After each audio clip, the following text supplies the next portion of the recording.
حضرت زید بن حارثہ کی ہاتھ پکڑا، خانہ کعبہ لے گئے، خانہ کعبہ کے دروازے میں کھڑے ہو کر کہا، اے گروہ قریش سن لو کہ آج سے زید میرا بیٹا ہے، میں اس کا وارث ہوں گا، یہ میرا وارث بنے گا۔ جب انہوں نے یہ سنا کہ خاندان قریش کے بنو ہاشم کے جلیل القدر بندے نے اپنا بیٹا بنا لیا ہے، ان کے سارے دکھ بھول گئے کہ اس سے بڑھ کر خاندان کیا ہو سکتا ہے، جو حضرت ابراہیم کی اولاد ہے، جو حضرت اسماعیل کی اولاد ہے۔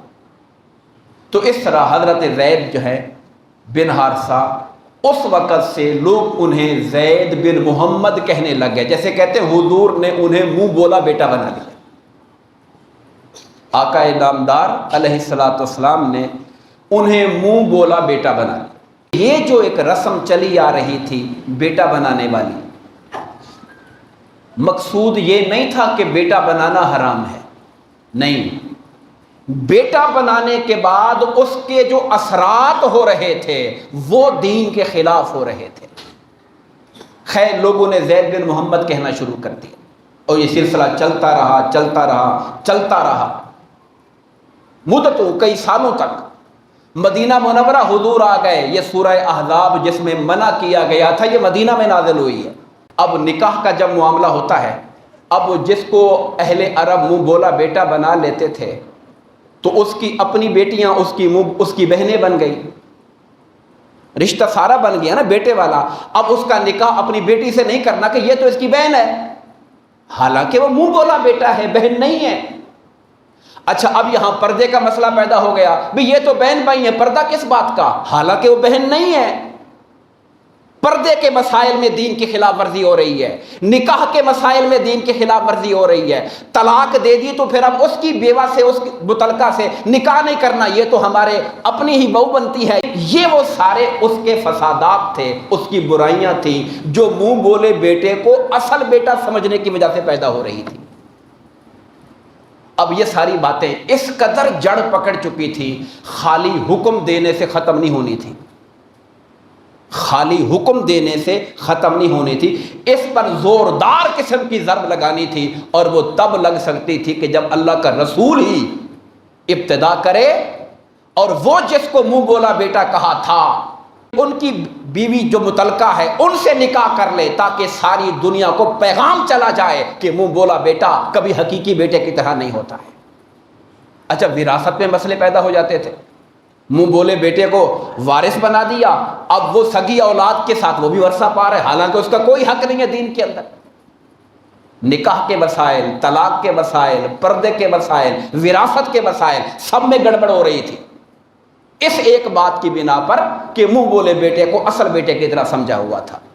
اس کو ضرب لگانے کے لیے اللہ پاک نے پھر قرآن کی آیتیں اتاری اور ادھر حضور کو حکم دیا، ما جعل اللہ لرجل من قلبین فی جوفہ، اللہ نے کسی آدمی کے بدن میں دو دل نہیں بنائے کسی کے پہلو میں۔ یہ نہیں ہو سکتا کہ سگے والا بھی ساتھ چلے، منہ بولا بھی ساتھ چلے، دونوں کی الگ الگ خانے نہیں رکھے ہوئے، اللہ نے ایک ہی دل بنایا ہوا ہے۔ بات یہاں سے شروع کی، پھر آگے دو باتوں کا فرمایا، وما جعل ازواجکم اللہ تظاہرون منہن امہاتکم، اور جن کو اپنے منہ سے اگر کوئی آدمی بیوی کو غلطی میں یا جان بوجھ کر بھی بیوی کو ماں کہہ دے تو کہا وہ ماں نہیں بن جاتی، وہ بیوی ہے، تمہاری بات غلط ہے، تمہاری بات کو جھوٹا کہا جائے گا کہ تم نے غلط بات کی ہے، یہ نہیں کہ تم نے ماں کہہ دیا تو بیوی ماں بن جائے گی، ایسے نہیں ہوتا۔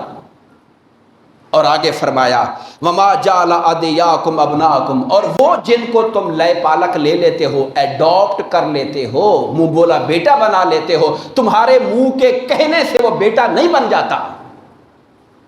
تم نے کہہ دیا میرا بیٹا ہے آج سے، تو کیا تمہارے کہنے سے تم نے بیوی کو ماں کہہ دیا تو کیا بیوی ماں ہو گئی؟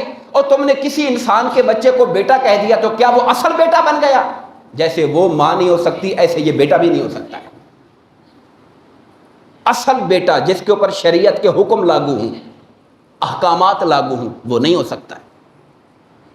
واللہ ذالکم قولکم بافواہکم، یہ تمہارے منہ کی باتیں ہیں، تم نے کسی کو کہہ دیا یہ ہمارے ابا جی کی طرح بزرگ ہیں ہمارے، یہ ہمارے چاچا جی ہیں، بس تم کہتے رہتے ہو عزت کے لیے، احترام کے لیے، بس وہ کہنے کی حد تک ہوتا ہے، مگر اس سے یہ نہیں ہوتا کہ شریعت کا حکم لاگو ہونا شروع ہو جائے اس کے اوپر۔ ایسا نہیں ہوتا.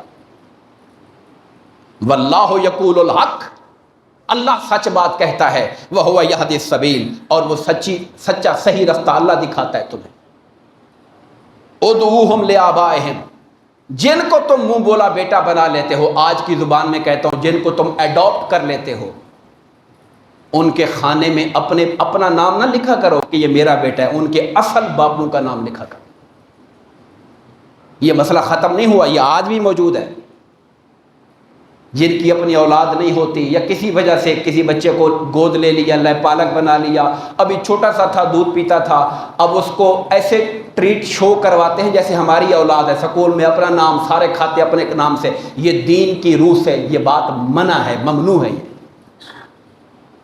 ادعوہم لآبائہم، ان بچوں کو ان کے اصل باپوں کے نام سے پکارا کرو. اور آگے کہا ہو اقسط عند اللہ، یہ اللہ کے ہاں منصفانہ بات ہے، یہ عدل ہے، انصاف یہ ہے.